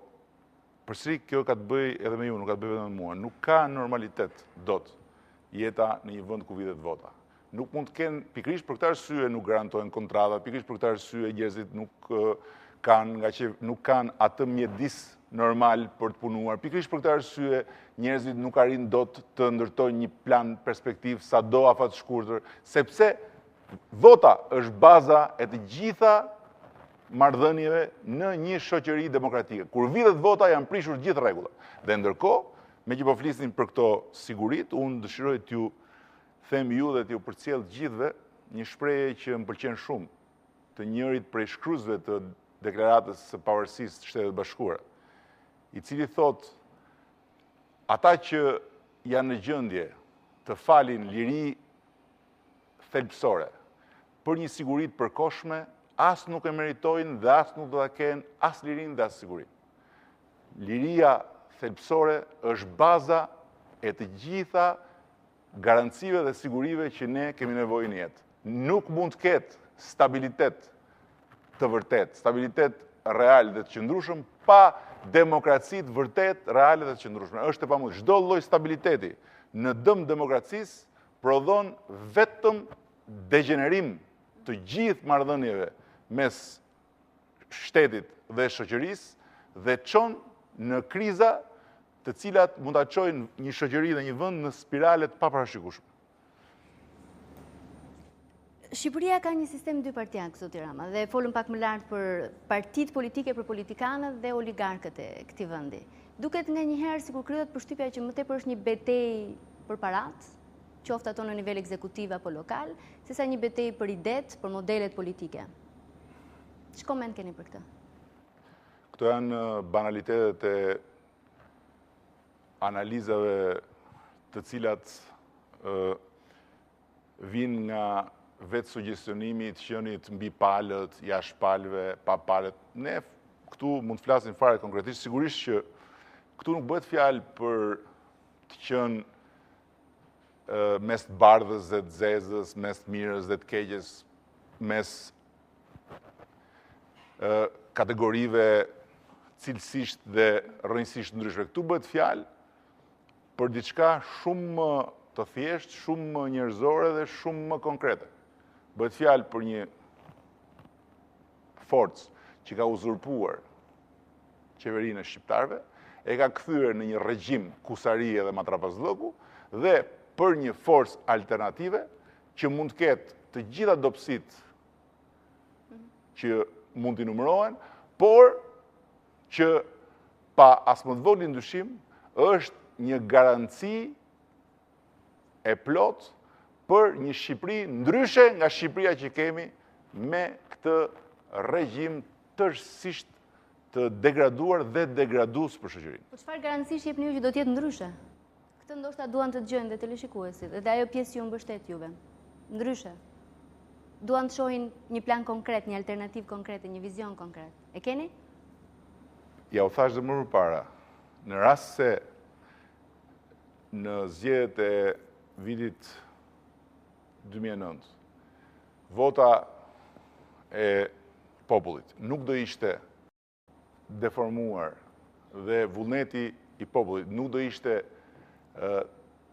transformuar në një rezultat të ndryshëm nga ai që vendosën njerëzit me votë përmes korrupsionit elektoral, ne sot do ishim në Shqipëri ndryshe nga kjo që kemi, sepse ne do të kishim një politikë të re dhe tërësisht të ndryshme për shëndetësinë, do kishim një politikë të re dhe tërësisht të ndryshme për arsimin, do kishim një politikë të re dhe tërësisht të ndryshme për fshatin, do kishim një politikë të re dhe tërësisht të ndryshme për zhvillimin ekonomik dhe me radhë. Dhe të gjitha këto ishin pjesë e një alternative të shkruar dhe pjesë e një programi të detajuar në ato drejtime ku ne synonim të sillnim këtij vendi mundësitë e reja të një transformimi që sigurisht nuk do mbyllej me 2 vjet, as me 4, por do të fillonte, dhe po ju them që ne me atë program mund t'i bënim dhe do t'i bëjmë Shqipërisë në 4 vjet atë që i kemi bërë Tiranës në 10. I bie që në 2009 ose nuk i keni shpjeguar mirë këto gjëra tek shqiptarët ose shqiptarët ju kanë kuptuar? Jo, i bie që me që u vodhën votat, nuk doli rezultati që shqiptarët vendosën, dhe pastaj të gjitha spekullimet e tjera mbi një rezultat të manipuluar janë kot, sepse shqiptarët e votuan programin tonë. Meqense po insistoni tek votat e vjedhura. Fill pas mbarimit zgjedhjeve, aleat tuaj të vegjël, partive të vogla, Gjinushi, Milo dhe Velia, e akuzuan që ishin vjedhur nga komisioner të Partisë Socialiste bashkë me komisioner të Partisë Demokratike. A nuk keni frikë se nëse vërtet është e bërë ajo transparenca e zgjedhjeve që kërkuat për 1 vit e gjysmë tashmë, 20.000 komisionerë të Partisë Socialiste do të mbanin përgjegjësi për atë që ndodhi? Kjo e 20.000-shit është pjesë e asaj pikës ujit përditshme që ngulit Saliu me korin e atyre që përsërisin fjalët e tij tek njerëzit dhe bën që pastaj nga një shpifje, nga një butafori apo nga një hiperbol të kthehet në një fakt që pastaj paraqitet si bazë për të bërë një pyetje. Kanë gënjur aleantët tuaj? Jo. Këtu nuk bëhet fjalë se të 20.000 komisionerët janë korruptuar. Procesi është korruptuar me një operacion të mirë menduar dhe në pikat caktuara. Dhe duke korruptuar procesin pikat caktuara, duke përmbysur rezultatin, përmes mbushjes kutive, manipulimit të identiteteve të atyre njerëzve që nuk kanë vajtur fare të votojnë, të atyre emigrantëve që s'kan ardhur fare në Shqipëri, duke i shënuar si votues, ka bërë që rezultatit përmbyset. Ja, ka që thjeshtë, nuk është punë 20.000, nuk duhen 20.000 komisioner për të bërë diçka të tillë. Çfarë do të ndodh tani? Thatë që ngritët supet kur ju pyeti teleshikuesja, a do të uleni në tryezë me Berishën? Do të ketë negociat? Do të ketë zgjedhje? Çfarë kërkoni ju? Nuk përjashtohet dhe asnjëherë s'e kemi përjashtuar dialogun, sepse dialogu është rruga e negocimit dhe vendosjes së pikave për çdo marrëveshje mes palëve. Sepse përsëris ne nuk jemi këtu në një luftë që duam ta zgjësojmë kundërshtarin. Nuk jemi këtu as në një përpjekje që synon që hapësirën e kundërshtarit ta zëm ne dhe pastaj t'i bëjmë kundërshtarit një gjë që na bën kundërshtarin e sot. Ne jemi në një betejë për t'i dhënë një dimension të ri jetës shoqërore dhe politike në Shqipëri, duke e ndryshuar procesin politik përmes vendosjes së atyre garancive që sot nuk ekzistojnë më, sepse i ka zhbër regjimi i Kusaris dhe i Matrapazllëgut.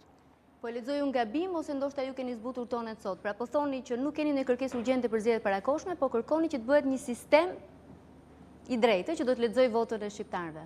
Dhe për këtë jeni hapur për negociata. Po lexoni pak gabim, ndoshta nga që jeni dhe larg. Ndoshta nga distanca. Sepse ajo që po them është ajo që kam thënë gjithmonë. Dhe ndërkohë, sigurisht që në rast se diçka që e vendos jo vetëm, por me të tjerë, e paracakton plotësisht vetë, atëherë s'keça vendosësh më me të tjerët. Këtu nuk ka paragjykime apo gjërat paravendosura. Këtu ka një princip.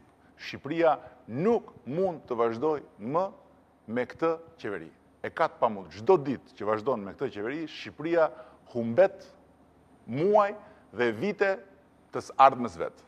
Degradimi i këtij pushteti dhe degenerimi që ky pushtet sjell në gjithë procesin qeverisës, duke e shkatruar dhe minuar deri në themele shtetin, është një proces që duhet ndalur një orë e parë. Duhet ndalur një orë e parë duke rivendosur kufit për palët dhe duke i dhënë fund daljes përtej kushtetutës, përtej kornizës ligjit, përtej gjithë parimeve dhe vlerave që ka një bashkëjetesë demokratike. E pastaj, duke përcaktuar gjithë ato garanci që u duhen palëve për një proces adresimi tek sovrani, tek populli, që duhet vendos me votë të lirë dhe të ndershme, pra bëhet fjalë për garanci të një procesi votimi që nuk duhet jetë më i korruptuar dhe jo transparent si e i shkuarit. Pastaj, se kush do të qeverisë është çështje e popullit, nuk është çështje e demonstratave dhe as çështje e ndonjë strategjie për të ngritur ata që janë ulur për të ulur ne që jemi në këmbë. Të më ndjeni nëse po insistoj, po dua ta kem qartë, ja u shpjegoj dhe teleshikuesve. Dhe shumë pyetjeve që kanë ardhur. Jo, nuk kam përshtypjen që nuk e kuptojnë. Si do të shkonin zgjedhjet parakoshme, si do të arrini këtë që thoni, në një moment kur kryeministri i vendit e tha sot pak para homazhit tuaj, zgjedhjet janë në 2013, madje në të dielën e fundit që ka mundësi kufiri ligjor për ta caktuar atë. Si do t'i bëni këto zgjedhjet parakoshme? Keni një faktor ndërkombëtar? Ai tjetri zëvendësi i tij, një natë përpara tha që dhe 40 vjet tha, këtu do më keni dhe do dëgjoni lloj gjërash për mua, do shihni video të tjera, do dëgjoni incizime të tjera, mund të dëgjoni dhe duhet kënduar. Dhe falison, po të lutem pra një sekond, ky ishte zëvendësi pra. Zëvendësi i tij, kështu tha. Dhe unë tha Dorëqen, vetëm 2013 tha, nëse më heq populli me votë, të nesme në mëngjes dha Dorëqen. Kjo nuk është një çështje force apo burrie. Kjo është një çështje vetëdijsimi. Sigurisht sot, Saliu nuk është i vetëdijsuar se po lën nam dhe çdo ditë që kalon po humbet terren në kontrollin e vetes. Dhe çdo ditë që kalon po i del dhe vetes nga duart. Por nuk është absolutisht e thënë që të mos i vi në një moment drita e arsyes dhe të kuptoj se është e pamundur.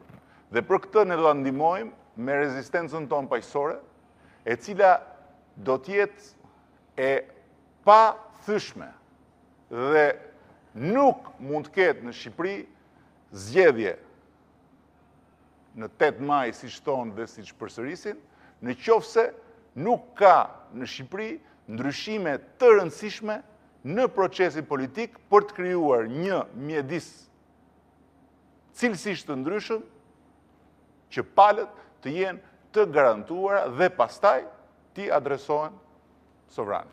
Nuk do të hyni në zgjedhjet e 8 maj, do i bojkotoni.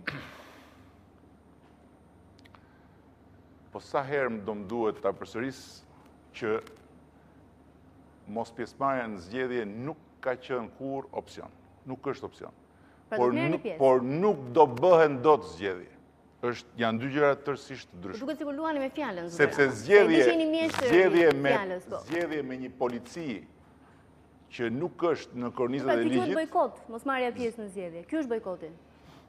Po mirë, atëherë e lëm ta shikojmë se si do të ndodhë. Unë po ju them jo. Nuk bëhet fjalë për bojkot, nuk ekziston.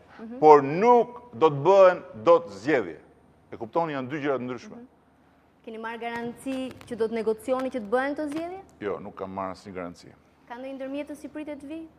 Amerikan, europian? Ka një përpjekje të Komitetit Ndërkombëtar. Ka ardhur një i dërguar i posaçëm i zonjës Ashton.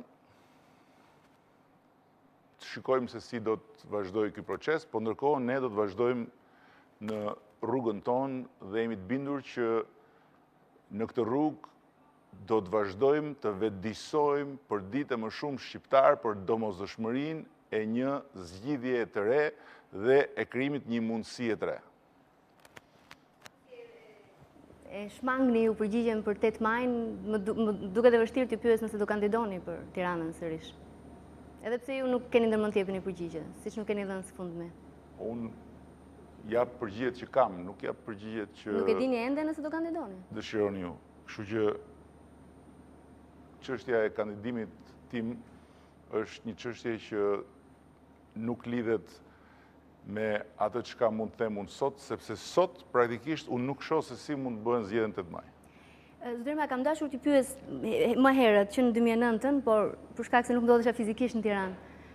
Mendoni që mos përcaktimi juaj nëse doni të ishit kryeministri i ri i vendit i socialistëve dhe atyre që do t'ju votoni në 2009, dhe qëndrimi i mbajtja e postit kryebashkiakut, në një farë mënyrë ju penalizoi, ju lanë opozit? Jo, nuk e mendoj sepse ne fituam në qershorin e 2009-s, për këtë arsye thjesht unë nuk i mendoj shumë nga ato gjëra që thuhen si rezultat i një analizi që bazohet mbi rezultatin e korruptuar të zgjedhjeve. Nuk do ta kishit pasur më të lehtë bëni opozit po tishit sot në parlament se sa jashtë? Kjo mund të jetë e vërtet, por në qershor 2009-s ne i fituam zgjedhjet dhe kjo nuk do më pengonte të isha në parlament si kryeministri i vendit. Për gjithë ata që do donin të kishin një përfundim sot në fund të bisedës dhe të kishin kuptuar diçka më shumë përpara kur ne hym në këtë emision dhe tani që po e mbyllim. Çfarë do nesër, se kam shumë njerëz që më kanë telefonuar, më kanë dërguar mesazhe, të lutem pyet zoti Ramën, çfarë ndodh nesër? A mund t'ju bëj një sugjerim? Po. Sepse ky është emisioni juaj i parë. Kini pak më shumë besim tek shikuesit e Ora Newsit se nuk e kanë për herë të parë që ndjekin një debat dhe në 4 vite kanë arritur të kuptojnë shumë çka dhe si të gjithë ata që e ndjekin politikën në Shqipëri, pra si të gjithë shqiptarët në fakt, janë shumë më të mprehet dhe kuptojnë shumë më lehtë gjëra që ju gazetarët i komplikoni për arsye profesionale. Po mbasi ky është problemi juaj zoti Rama, kështu e mendoni ju, por qytetarët nuk mendojnë kështu, se unë i përfaqësoj deri diku ata se jam mes tyre, jam çik më shumë se ju. Për këtë të jeni sigurt që mund të jeni gabim, por me këtë desha të them vetëm që teleshikuesit janë mjaftueshmërisht të kthjellët për të kuptuar gjëra shumë më të vështira se sa këto gjëra kaq thjeshta që ne folëm sot. Kështu që keni më shumë besim të teleshikuesit se i kanë. Sot në fundit i mbani ju. Jo, unë nuk votohem, nuk kam problemet. Unë bëj pyetjet që do të bënte çdo teleshikues. Që kemi folur sot, pavarësisht se janë dakord, si janë dakord, diku mund të kenë pasur dyshimet e tyre, për diçka tjetër mund të kenë pasur objeksionet e tyre, po që i kanë kuptuar gjërat që kemi thënë ne, kjo nuk ka as më të voglin dyshim. Dhe pyetja e fundit. 5 vjet kryetari i Partisë Socialiste. Mendoni që keni bërë diçka që jeni penduar ose do të kishë bërë diçka ndryshe nga që keni bërë? Nuk kam as më të voglin dyshim që në rast se do të bëja një analizë të këtyre 5 viteve, do të gjeja plot gjëra për të korrigjuar. Ashtu sikundër nuk besoj se dyshoni dhe ju në rast se do analizoni vitet tuaja në gazetari. Por ajo që është më rëndësishme sot për mua, është se pas asaj që sot panë shqiptarët, pas asaj që sot pa bota mbar për Shqipërinë ndryshe, nga Shqipëria e 21 janarit, që ishte rezultat i një provokimi të pabes të këtij pushtetit korruptuar, mund ta them me plot gojen se jam shumë krenar që jam në krye të kësaj force politike dhe jam shumë krenar për këtë koalicion të madh forcash të vogla, por që japin një larmi dhe japin njëkohësisht mundësinë këtij fronti opozitar që të përfaqësojë shumë njerëz, që nga ata që quhen socialistë vërtet për t'u dalluar në disa tipare më shumë se sa socialistë dhe Partisë Socialiste dhe që drejtohen nga Petro Koçi, deri tek ata që janë të përndjekurit me të vërtet si Kurt Kola, e për të kaluar me radhë të gjithë tjerët që s'poriti numëroj. Kështu që me atë që ndodhi sot, besoj që kemi bërë vëndit dhe kemi bërë shoqërisë një shërbim shumë të madh, sepse i kemi treguar botës se kjo është Shqipëria dhe kjo do ishte Shqipëria pas Saliu në fakt. Ajo që pat sot në bulevard, një Shqipëri e paqme, një Shqipëri dinjitoze, një Shqipëri që vetë përmbahet në të gjitha kushtizimet e jetës saj, por që reflekton qytetari, reflekton dinjitet, reflekton paqe.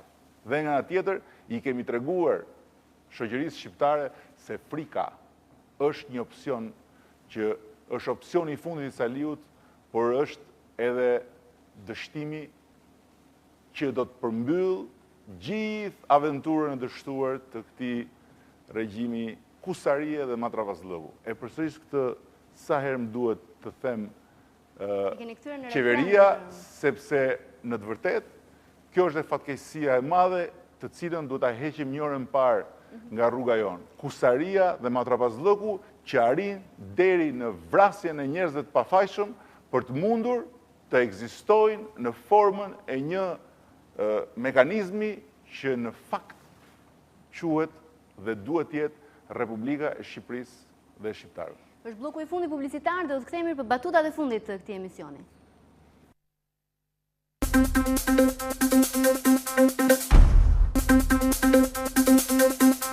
Kemi rikthyer sërish pyetjet minutat e fundit në dispozicion, zoti Rama, i kemi kaluar, isha e sigurt që do të ndodhte kjo, kemi kaluar te minutazhin që kemi në dispozicion. Ka një shprehje të bukur popullin shqiptar, të moçme, që më thuaj me kërrit them kush je. Dikur keni ndonjur me partitë tjera, tani afër jush janë disa aleatë të tjerë, zoti Pret Zogaj, zoti Spartak Ngjela, është në këtë momente, ka qenë së fundmi. Kush janë bashkëpunëtorët tuaj më të afërt aktual? Kush është ekipi juaj? Gjitha i ekip burrash e grash që shikonin në Parlamentin e Shqipërisë dhe të tjerë që nuk janë në parlament, po që punojnë dhe bashkëpunojnë me mua për ta çuar para punën dhe për të ecur përpara në rrugën tonë. Përpara se të kaloj te një pyetje pak më serioze, së fundmi po merreni me artin e politikës, edhe me politikën, po me ngjyrat, me pikturën? Janë përditshme edhe sot.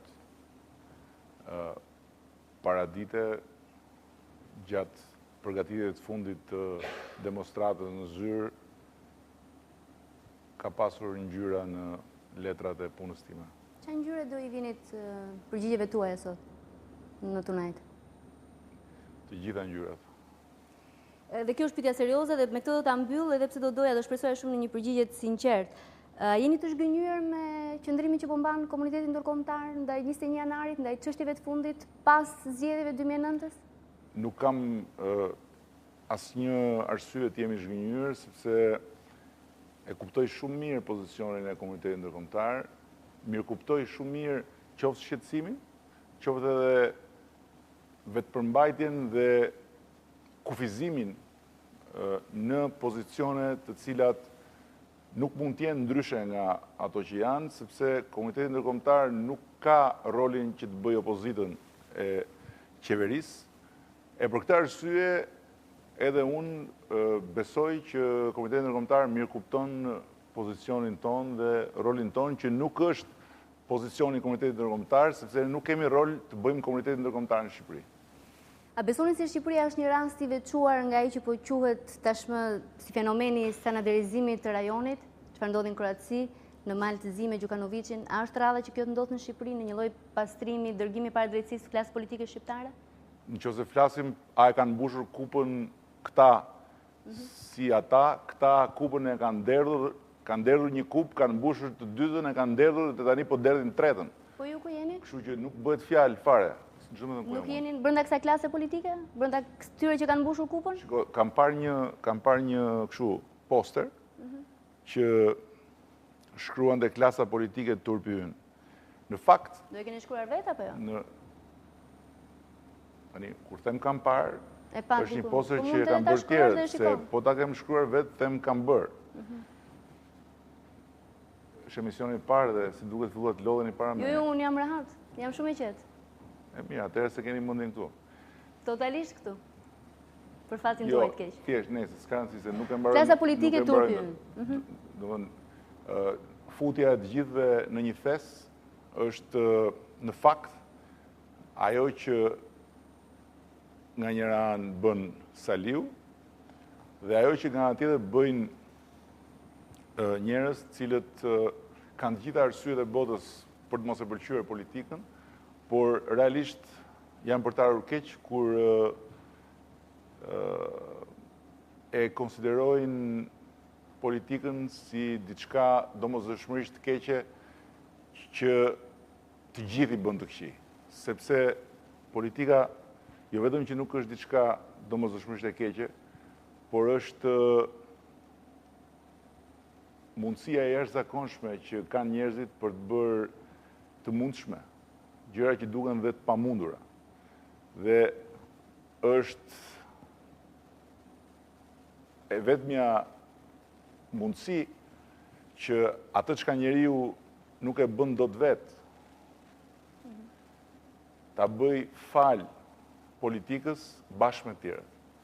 Një i papun nuk e zgjidh dot vetë çështjen e papunësisë, domosdoshmërisht, një mësues, një mjek, cili do, nuk zgjidhin dot vetë shumë gjëra që kanë të bëjnë me statusin e tyre, që kanë të bëjnë me trajtimin e tyre, që kanë të bëjnë me ambicjet e tyre, por bashkë nëpërmjet politikës mund zgjidhen shumë çka. Studentët po ashtu. Kështu që politika është shumë më tepër se sa këto lloj vulgarizimesh dhe banalizimesh deri në nivelin e futjes së të gjithëve në një thes. Po kur ushtrohet si e tillë dhe kur ka tryeza, kur ka negociata, kur flitet për zgjedhje që nuk janë në pozicione të ndryshme, ju në rrugë, kryeministri i vendit në zyrë. Si u ta gjeni zgjidhjen? It's enough for tonight. Tonight nga Ilvatare përfundon këtu. Ky ishte Edi Rama, udhëheqësi i Partisë Socialiste. Natë më mirë bashkë.